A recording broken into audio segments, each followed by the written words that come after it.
Boa tarde, caros estudantes. Na aula de filosofia de hoje, nós damos continuidade à filosofia helenística. Então, nós vimos anteriormente, vários movimentos da filosofia helenística, como o caso do cinismo, do neoplatonismo, do neopitagorismo, assim como também do estoicismo e da filosofia natural, Nesta aula nós iremos começar tratando do epicurismo. E o que foi o epicurismo? O epicurismo, ele se assemelha bastante em vários aspectos ao estoicismo, já que tanto o estoicismo quanto o epicurismo buscavam a ausência de perturbações, a ataraxia, e também defendiam viver em virtude, assim como também a autossuficiência, e também era uma filosofia de vida, uma filosofia voltada para a própria vivência. No entanto, o epicurismo ele tem várias diferenças com relação ao estoicismo.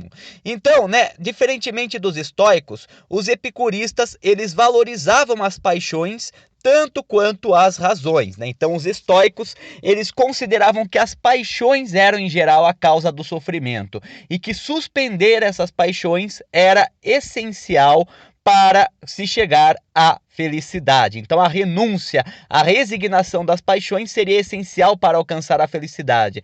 Já o epicurismo, ele defendia as paixões como uma base para a felicidade, A realização de desejos. No entanto, o epicurismo, ele não chegava a ser totalmente hedonista, com a ideia de um prazer desequilibrado e vicioso, O epicurismo, ele defendia que os prazeres fossem satisfeitos de forma moderada, Então, nesse sentido, se uma pessoa ela se viciasse em um determinado aspecto, ela iria sofrer, pois ela iria depender do cumprimento daquele desejo para ser feliz. E quando esse cumprimento não ocorresse, essa pessoa iria sofrer. Então o epicurismo ele acreditava que o excesso de paixões era prejudicial também, que o vício era prejudicial também. Então, ao contrário do que se pensa muitas vezes, o epicurismo antigo ele não era hedonista, Ou seja, ele não desejava o cumprimento do prazer imediato sem nenhuma regulação, Na verdade, essa interpretação que se tem do epicurismo vem em grande parte dos intérpretes do epicurismo durante o Renascimento, muito tempo depois. Na verdade, o epicurismo ele era bastante equilibrado em certos sentidos, mas havia uma grande valorização da satisfação e das paixões pessoais. O epicurismo ele teve como principal membro e fundador o Epicuro de Samos, Então, o Epicuro de Samos, ele que foi o fundador da escola epicurista, assim como as outras escolas helenísticas, elas ocorriam muitas vezes de forma periférica, Então, assim como o cinismo ocorria no Sinoxargues, os estoicos se reuniam na Stoa Poikilé, no pórtico pintado, Os epicuristas se reuniam no chamado Jardim, um jardim em Atenas, também conhecido como Jardim dos Filósofos, Então, o epicurismo ele também era uma escola inicialmente periférica nesse sentido, frente aos legados da Academia de Platão e do Liceu de Aristóteles. Então, o Epicuro, ele foi tanto um filósofo natural quanto um filósofo voltado para a questão da vida e da felicidade. Inclusive, Epicuro ele era um atomista, ele deu continuidade à teoria atômica de Demócrito e de Leucipo. Segundo Epicuro, toda a realidade é composta por átomos, Todo o universo é feito de átomos que são incriados, ou seja, eles sempre existiram, eles não foram criados, Eles são a base de toda a matéria, eles são a base de toda a realidade, Eles não foram gerados, Assim como indestrutíveis e eternos, Epicuro, ele acabou fazendo várias reformulações da teoria atômica de Demócrito, embora ele concordasse com a questão da indivisibilidade do átomo, por exemplo, e o átomo ser o componente básico de toda a matéria, e ser o formador de todas as coisas, ele acabou discordando com Demócrito em alguns pontos, Então, ele defendia que os átomos eles eram diminutos e indivisíveis, e que a mudança e o desenvolvimento dos átomos resultam da combinação ou da separação dessas partículas, né? Então, nesse sentido, existe uma teoria epicurista, né, que acaba, inclusive, associando o átomo com questões metafísicas. Isso é bem interessante, pois para Epicuro, os átomos eles não regem apenas a matéria, mas eles regem também as questões metafísicas, as paixões e as emoções. Em que sentido? Para Epicuro, o átomo seria a prova da liberdade. Diferentemente de Demócrito, por exemplo, né, que acreditava que os átomos só fossem capazes de fazer movimentos mecânicos, né? O Epicuro ele já defendia um átomo em movimento livre, né? Ou seja, o átomo se movendo de forma livre. E por que ele defendia essa ideia? Pois, segundo ele, se os átomos eles fizessem movimentos contínuos, constantes e mecânicos, o ser humano, que é formado por átomos, como qualquer outra coisa, ele não seria livre. Ele não teria liberdade de fato, né? A questão do livre-arbítrio seria uma mentira, pois na verdade o ser humano ele apenas reproduziria em larga escala os movimentos constantes e já pré-planejados dos átomos. Então Epicuro, diferentemente de Demócrito, ele defendeu uma visão menos mecanicista do átomo, que iria se mover, né, conforme de uma forma mais livre, né? Inclusive a partir de várias relações de atração e de repulsão, né? A partir dos pares opostos, entre outros exemplos. Então, nesse aspecto, o Epicuro ele dizia que o ser humano ele era livre, pois ele era feito de átomos que se moviam desordenadamente, se moviam sem uma constância, como Demócrito acreditava, né? Então, a teoria atomista de Epicuro tem muito a ver com a própria ideia também de liberdade para o Epicuro. O Epicuro, né, ele vai desenvolver uma filosofia de vida que é bastante particular, né, para o contexto dele, mas que vai ter muita popularidade, principalmente durante a época romana, e que inclusive será traduzida no provérbio latino carpe diem, né, que significa aproveite o dia, que será a valorização da vida vivida, né? Em que sentido? Para Epicuro, a vida ela era uma tragédia. Então, nesse sentido, ele concordava com os estoicos. Ele concordava com os estoicos no sentido de a vida ser uma tragédia. Só que enquanto os estoicos eles acreditavam que era necessário aceitar essa tragédia e se resignar, né, ou seja, aceitar o destino com a filosofia para alcançar a felicidade, Epicuro ele já defendia a valorização do cotidiano como meio para a felicidade, né? Então a valorização dos pequenos momentos, né? A vida em si, ela é uma tragédia. No entanto, existem pequenos momentos no dia a dia, na vida, que são felizes, e esses momentos devem ser valorizados. Epicuro, nesse sentido, ele desenvolve também uma filosofia que busca libertar as pessoas do medo, né? Principalmente do temor da morte e do temor da tragédia da vida.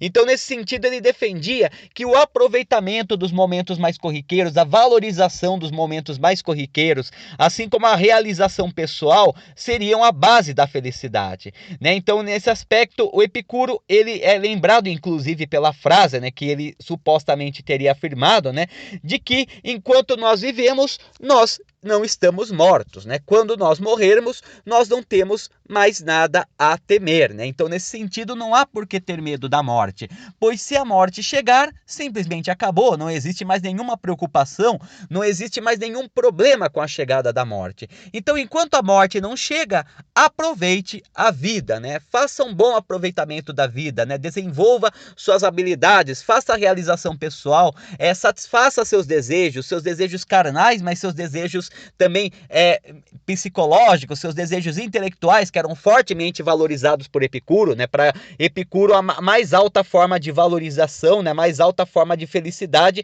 seria não pelos desejos mais carnais, né? Mas sim principalmente pelos desejos intelectuais, pelos desejos racionais de alcançar o conhecimento, né? Nesse sentido, né, o Epicuro ele defendia a chamada prolepsis, né, que é o que? A pré-noção, ou seja, a experiência como base para adquirir novos conhecimentos, né? Epicuro, então, ele é um antecessor do que será o empirismo filosófico futuramente, né? Para ele, o conhecimento ele vem da experiência mundana que nós temos durante a nossa vivência. Então, viver também é conhecer. Viver também é saber, pois cada momento da nossa vida nós estamos aprendendo alguma coisa com base na experiência, né? No que diz respeito também à questão do átomo, né? O Epicuro ele também tinha uma visão bastante materialista da morte, pois segundo ele, como tudo é feito de átomos e os átomos eles são eternos, quando alguém morre, a única coisa que acontece de fato é que os átomos eles se dissolvem na realidade, então são reorganizados para formar uma outra coisa.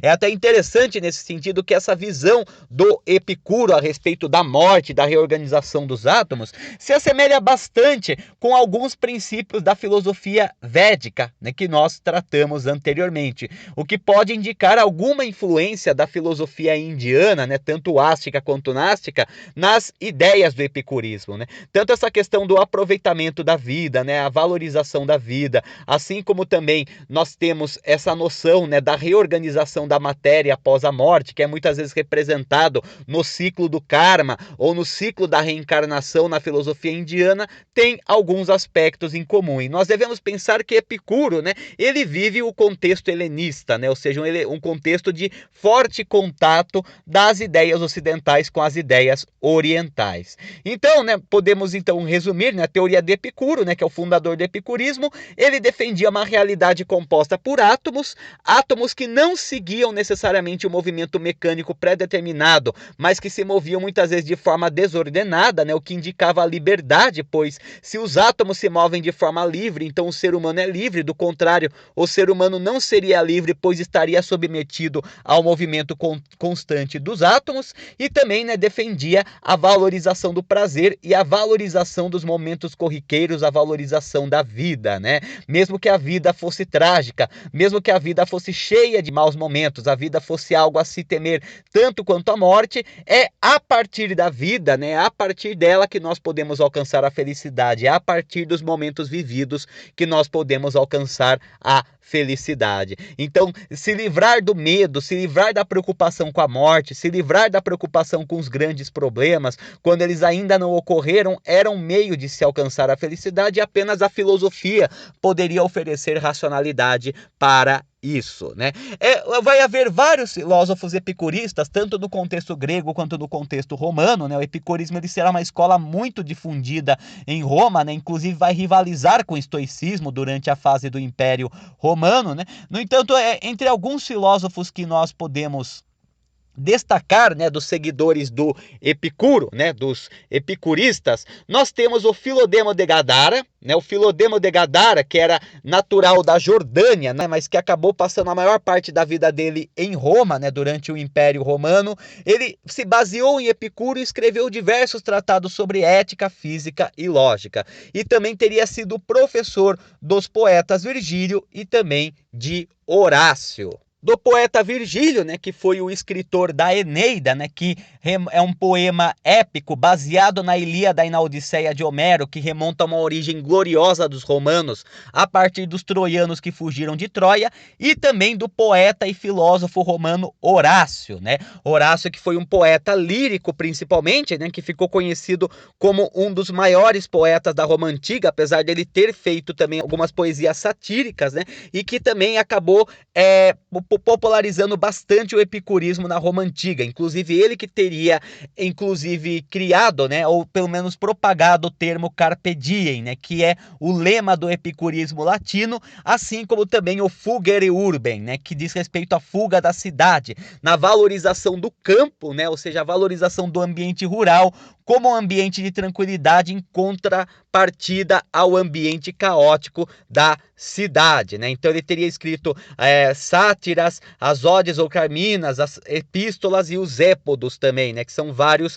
poemas no estilo clássico. Então, né, o Filodemo de Gadara, ele vai acabar tendo uma grande influência sobre vários grandes poetas romanos, né, que vão auxiliar na propagação do epicurismo. E nós vamos ter também o Tito Lucrécio, né, que vai ser um grande epicurista romano, né, que vai inclusive se desenvolver na filosofia natural ao escrever De Rerum Natura, né, que foi uma espécie de compilação do conhecimento epicurista para explicar o mundo natural desde a origem do universo até os seres vivos. casos. Então ele se baseia mais na filosofia natural, né, na filosofia atomista mesmo do Epicuro, para desenvolver uma espécie de enciclopédia que versa sobre os assuntos gerais da natureza. Então esse daí que seria, né, a grosso modo, o epicurismo, né, com Epicuro e dois de seus principais propagadores. Outra escola helenística que vai ter grande importância também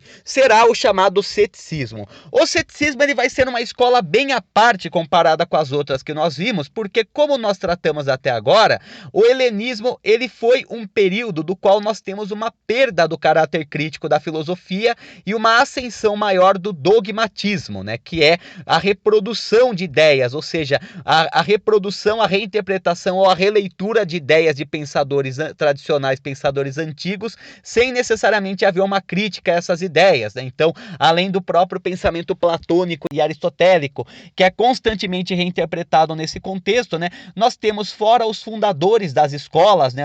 Do estoicismo, do cinismo e do epicurismo, por exemplo, né? Os outros apenas vão reproduzir as ideias dos fundadores desses movimentos. O ceticismo, ele é uma escola que se contrapõe a esse dogmatismo do período helenista, o que faz dessa escola ser bastante particular e bastante especial nesse sentido, pois o ceticismo ele será o responsável pela continuidade da tradição crítica da filosofia nesse cenário de doutrinação, né, ou mesmo de dogmas bastante rígidos na filosofia.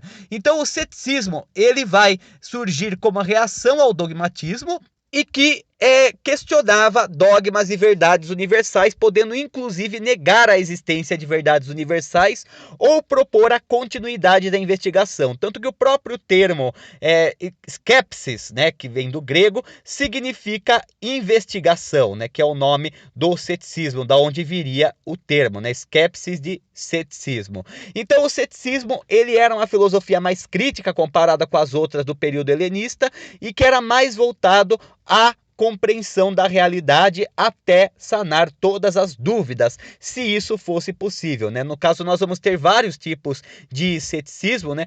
Vai haver um ceticismo que vai defender a contínua busca pela verdade, né? Mesmo que seja praticamente impossível alcançar a verdade universal, mas que incentiva a busca pela verdade, como vai haver aquele ceticismo mais nihilista, podemos dizer dessa forma, né? Que vai descrer em qualquer verdade absoluta e vai achar perda de tempo buscar a verdade absoluta. O ceticismo mais tradicional, que defende a investigação, é chamado também de ceticismo pirrônico, por conta do fundador desse movimento, que foi o Pirro de Elis, né? O Pirro de Elis, ele é o fundador da escola cética e teria sido discípulo do atomista Metrodoro, né? Que seguia o mobilismo, que seguia a ideia de que todas as coisas estão em movimentos. Acredita-se que ele teria partido da expedição de Alexandre o Grande em direção à Ásia e teria chegado até a Báctria e a Índia. Lá ele teria tido contato com os sábios indianos, principalmente os monges yogis, né? E com isso, né, ele acabou, né, tendo bastante contato com o pensamento dos yogis, principalmente, sobretudo no que diz respeito ao distanciamento e indiferença às sensações, né? Nesse sentido, vai surgir, né, o ceticismo ele vai desenvolver um conceito bastante importante, que será a chamada epoque. E o que é a epoque? A epoque é a chamada suspensão do juízo. Segundo o Pirro de Elis, para nós podermos nos aproximar da verdade, nós devemos suspender tudo aquilo que nós acreditamos ou mesmo sentimos, né? Então, Pirro de Elis, ele acabou tendo esse forte contato com a filosofia yoga e acabou, podemos dizer dessa forma, transportando alguns dos seus preceitos para o mundo grego, né? Acredita-se que ele acabou se desenvolvendo tanto nesse sentido de epoque que ele tinha que andar acompanhado de seus estudantes, pois ele não acreditava nem mesmo naquilo que as sensações dele denunciavam, né? Então ele não acreditava no que ele via ou no que ele sentia, né? Então constantemente ele tinha que ser acompanhado de seus discípulos, pois ele poderia ser atropelado por uma carruagem ou então cair em um abismo ou se afogar no oceano simplesmente pelo fato de que ele não acreditava naquilo que ele via, né? Ele levou o princípio da epoque muito a sério e também considerava que nossas ideias já pré-estabelecidas estabelecidas, elas acabariam sendo nocivas na busca pela verdade, pois, né, com as verdades pré-estabelecidas, nós iríamos desenvolver preconceitos ou iríamos desenvolver falsas sabedorias que poderiam atrapalhar o nosso julgamento. Por isso, o ceticismo, ele acabava defendendo a suspensão do juízo ou a epoque, né? No caso, o Pirro de Elis mesmo, ele não deixou obras escritas, né? Seus conhecimentos foram registrados pelos seus discípulos, sobretudo Timon, né? Existe até uma história que fala que uma vez Pirro de Elis, ele estava numa embarcação com seus discípulos e uma tempestade teria ido em direção à embarcação. E a tripulação da embarcação teria perguntado para Pirro de Elis o que a tripulação deveria fazer, no que Pirro teria respondido que não deveria ser feito nada, pois nada estava acontecendo. A tripulação tentou se salvar até que a tempestade atingiu o barco. Curiosamente, o único sobrevivente foi o Pirro de Elis, assim como aqueles outros que seguiram sua ideia e resolveram não fazer nada, né? O que demonstra bem essa questão da suspensão do juízo. Então, né, Pirro, ele não deixou obras escritas, ele era da valorização da tradição oral e muito de seu conhecimento foi registrado por seus discípulos, sobretudo Timon, né, que foi o organizador da filosofia cética, né? Ele afirmava que nem os sentidos nem a razão permite conhecer as coisas como são, né? Então, nesse sentido, ele continua a tradição da epoque do Pirro de Elis, no aspecto, né, de que tanto os sentidos quanto a razão, elas são enganosas. Os sentidos nos enganos e a razão, ela é limitada, né? Nossa mente, ela é limitada, ela não pode conhecer tudo. Então, nós nunca teremos uma noção total da realidade como ela é. E Timon defendia que se é impossível conhecer a natureza das coisas, deve-se evitar assumir posições sobre isso. Então, nesse aspecto, né, o Timon, ele é contra o dogmatismo, ele é contra as escolas filosóficas, o próprio princípio de escolas filosóficas ou movimentos organizados, assim como a ideia de verdades universais, pois para ele, já que nem a razão nem os sentidos são capazes de compreender a realidade como ela é, então nós não podemos tomar nenhum posicionamento claro sobre as coisas, né? Então, entre algumas características do ceticismo, né, que é elaborado por Pirro de Elis, mas que é depois sistematizado e propagado por Timon, né, nós vamos ter a ideia central, que é o homem que não é capaz de encontrar uma verdade absoluta sobre nada, né? Nesse sentido, ele acaba retomando também o relativismo de Protágoras, né? O do sofista Protágoras, no sentido de que é impossível saber as coisas ou é impossível encontrar verdades universais. Só que no caso existe uma diferença bastante marcante entre o pirronismo ou o ceticismo pirrônico e o sofismo de Protágoras, pois o sofismo de Protágoras, ele acreditava que,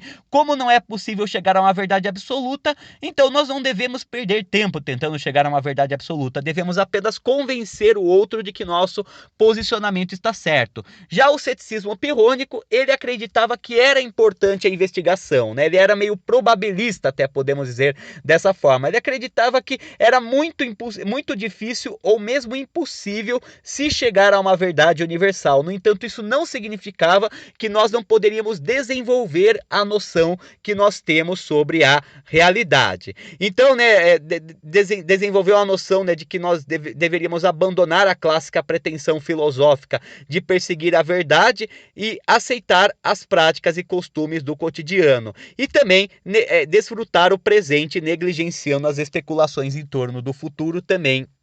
Era um preceito do ceticismo pirrônico, principalmente do Timon, né, que também defendia a noção da ataraxia, né, ou seja, a ausência de perturbações na busca pela felicidade. No sentido de que nós não devemos nos preocupar demasiadamente com o futuro, pois tudo é incerto, como não existem verdades absolutas, como nada de certa forma é fixo, não temos que nos preocupar com aquilo que não aconteceu ainda, né? Então devemos aproveitar o momento presente mesmo, né? Então havia também um certo sentido de filosofia de vivência dentro do ceticismo. Além desses dois, né, que são considerados os principais fundadores da escola cética, né, ou do ceticismo filosófico, nós vamos ter também, entre outros representantes do ceticismo, o Arcesilaus de Pérgamo, né, o Arcesilaus de Pitane, também como é conhecido, que acabou sendo inclusive um dos diretores da Academia de Platão e que teria sido responsável pela fase cética da Academia de Platão, que nós já vimos anteriormente, né? Então, no caso, o Arcesilaus ele já era de um ceticismo mais radical, ou mesmo nihilista, né? No sentido de que ele considerava impossível a busca por verdades universais e que o razoável, ou seja, o mais aceito, seria o guia, já que seria impossível chegar à verdade. Nós temos também o Carneadas de Cirene, né, que também vai manter, ele vai ser um representante da Academia de Platão, né, e que vai defender o probabilismo, né? Ele vai defender que não se pode chegar a verdades absolutas, no entanto, nós podemos chegar próximo daquilo que é mais possível ou mais provável de ser verdade. E como saber o que é mais possível e mais provável de ser verdade? Segundo Carneadas, era possível decidir a probabilidade de uma coisa ser verdadeira ou falsa a partir de 3 graus, né? O provável e testado, e o provável, testado e indubitável. Então, o provável é a pura especulação, ou seja, faz sentido, né? A experiência de vida, né? Ou a observação faz sentido que aquilo seja real, aquilo seja verdade. O provável e testado é aquilo que é submetido, no caso, à análise experimental, ou seja, ele é observado e testado várias vezes para se desenvolver uma teoria, embora ela, segundo Carneadas, nunca chegaria a 100% de verdade, né? Já o provável, testado e indubitável seria uma verdade que não poderia ser questionada, pelo menos não no momento em que o filósofo estiver vivendo, né? Então, se, por exemplo, depois de vários testes, depois de ser provado que aquilo é indubitável, pelo menos para aquele momento aquilo será tratado como verdade. Mas isso não quer dizer que seja eternamente verdade, né? Pois no futuro, com novos desenvolvimentos tecnológicos, né, é possível que se descubra falhas nessa teoria, que a matéria, né, que os recursos da época em que ela foi desenvolvida não foram capazes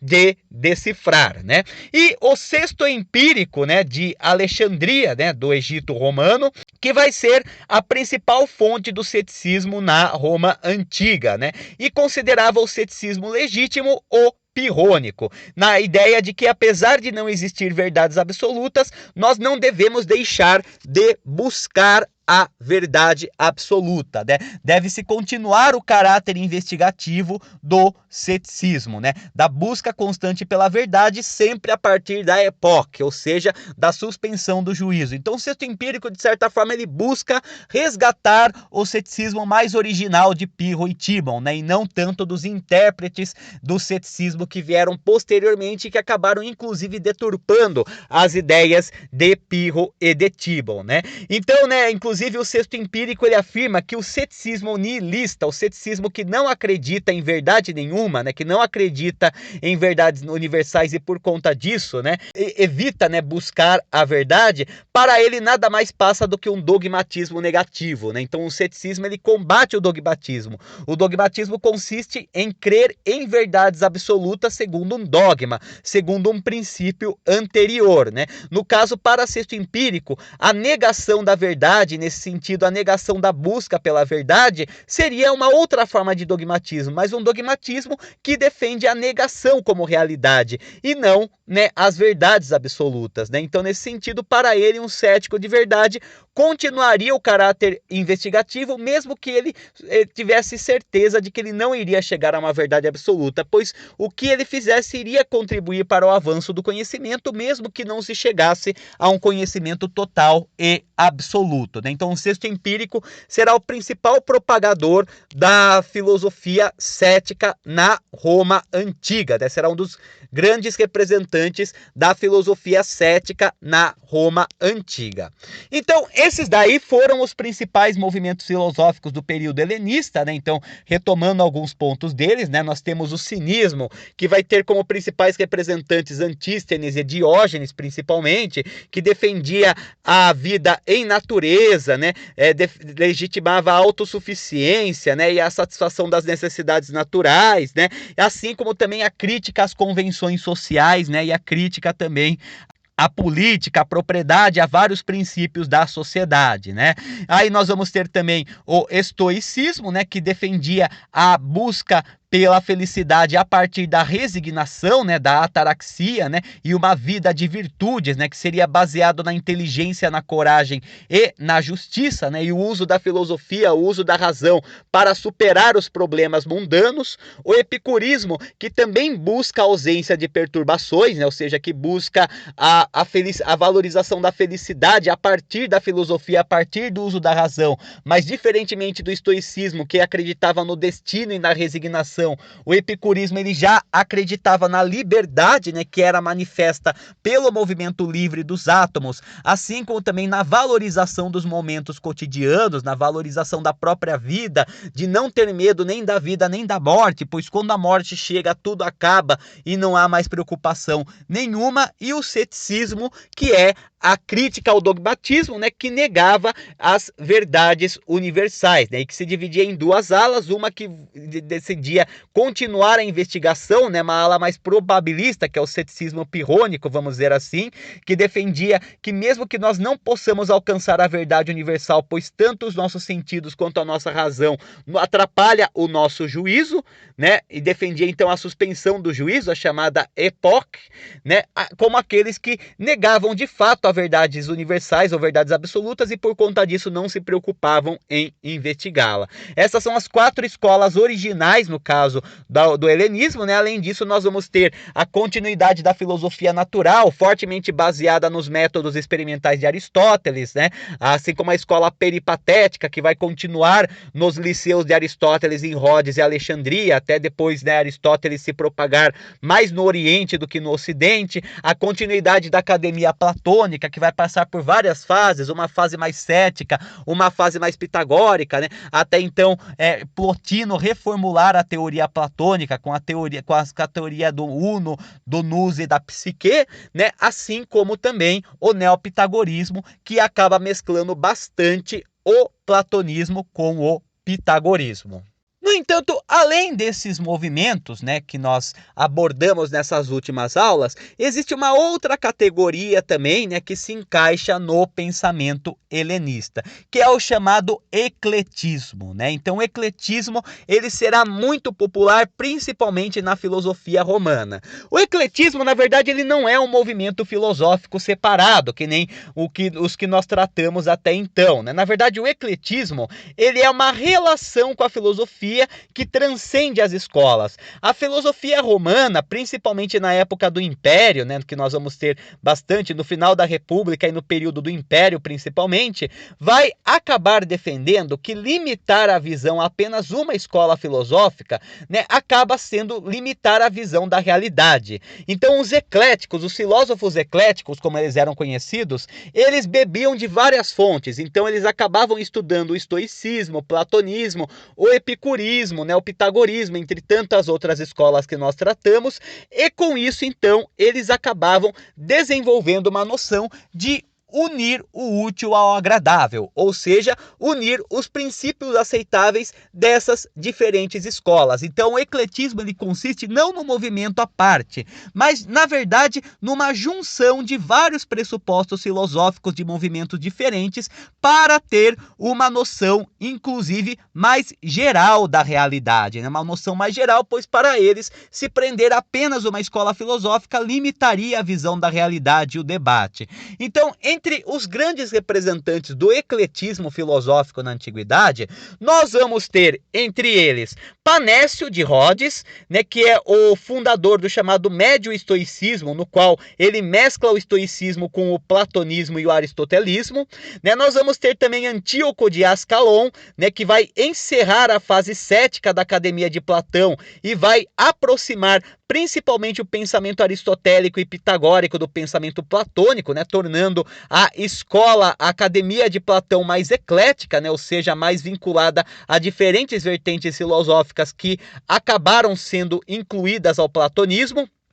Um dos grandes representantes do ecletismo em Roma será o poeta e senador romano também Cícero, né, de Appium, Roma, né, e que foi um grande político romano, né, e que tratou sobre diversos assuntos, desde a busca da felicidade até sobre a amizade com viés epicurista, até mesmo sobre política e sobre artes e memória e oratória, né. Inclusive a ele é atribuído um texto antigo anônimo chamado Rhetorica ad Herennium, que é basicamente um manual de retórica, de como memorizar o discurso para poder falar em uma assembleia, né? Ele também acabou escrevendo vários outros textos, que muitos eram discursos, né, dele, como por exemplo as Catilinárias, que é um grande texto, um grande discurso, né, que o Cícero faz no Senado romano, inclusive em forma até poética mesmo, no qual ele acaba acusando o senador Catilina, né, o Catilina, de tentar dar um golpe de Estado no Senado, né, contra o Senado. Ele acaba, a partir de uma retórica bastante poética, né, a partir de um texto bastante, podemos dizer dessa forma, bem construído, né, ele acaba então denunciando o Catilina, né? Além de ter traduzido vários textos gregos para o latim e também ter criado um vocabulário filosófico próprio para o latim, traduzindo muitos conceitos gregos para o latim, né, para trabalhar na filosofia, né? Então, nesse sentido, o Cícero ele também é um dos grandes responsáveis pela popularização da filosofia grega dentro do Império Romano, né? No entanto, o vínculo com a política acabou sendo sua ruína, né? Cícero ele era membro do chamado Partido dos Optimates, né? Que era o partido mais conservador do Senado romano, e era bastante antipopular, vamos dizer assim, defendia bastante as tradições republicanas e inclusive defendia que apenas os habitantes da cidade de Roma poderiam exercer cargos políticos, e que tinha como oposição o Partido Popular, ou Populares, né, que teve como uma de suas lideranças o Júlio César, né, que já defendia uma série de reformas na República Romana, né? Então, justamente no contexto da Guerra Civil entre Júlio César e Pompeu, que vai marcar o período de transição da República para o Império Romano, Cícero ele teria apoiado tanto o Pompeu durante a Guerra Civil, como depois ele teria apoiado a conspiração que levou ao assassinato de Júlio César, né? Então, depois da morte de Júlio César, em que Otávio Augusto e Marco Antônio se aliam para combater os antigos inimigos de Júlio César, Cícero acaba sendo assassinado também, né, junto com outros membros do Partido dos Optimates, né? Mas de qualquer forma ele acabou deixando um legado bastante marcante que vai ser fortemente popularizado depois do Renascimento, quando ele será retomado, né? Inclusive o latim ciceriano será a base para a retomada do latim clássico, né, nos estudos clássicos que ocorrerão a partir do Renascimento. Nós vamos ter também o Aristócles de Messina, né, da região de Messina, na Itália, né, em Roma, né, que buscou uma aproximação do aristotelismo com o platonismo e o estoicismo também. E o Apuleio de Madaura, né, da Numídia, Apuleio da Numídia também, como é conhecido, que era considerado místico, pois ele também conhecia a filosofia natural, né, ele era estudioso da alquimia, né? Ele acabou ministrando várias palestras pelo Mediterrâneo, né? Inclusive que vão dar origem a uma compilação de textos conhecidas como Metamorfoses, né? No entanto, ele é mais conhecido pela sua obra, né? Pelo seu texto Cupido e Psique, né? Que conta, na verdade, a história de uma moça chamada Psique, que era a mais bela de todas e que era mais adorada do que Afrodite. No entanto, ela acaba sendo amaldiçoada por Afrodite e para, então, retirar a maldição, ela acaba fazendo missões impossíveis para Afrodite, né? Inclusive, nisso, o Cupido ele teria tentado lançar a flecha na Psique para ela se apaixonar por um animal, mas a flecha teria voltado, fazendo Cupido se apaixonar por Psique. Então, é atribuído ao Apuleio de Madaura essa obra também, né? Então, o ecletismo ele consiste justamente nessa mescla de várias tradições filosóficas, do estoicismo, do epicurismo, do platonismo, né, do pitagorismo, do aristotelismo, do cinismo, entre tantos outros exemplos. Até do ceticismo também, né? Há uma abordagem mais cética de Platão. O próprio Cícero ele acabou mesclando o ceticismo com outras correntes filosóficas, né? Então, o ecletismo ele acaba sendo uma tendência bastante popular durante a filosofia romana, né? A mescla de várias tradições filosóficas para ter uma compreensão mais geral da realidade. Com isso, então, nós encerramos a filosofia helenística. Uma boa tarde a todos e tudo de bom.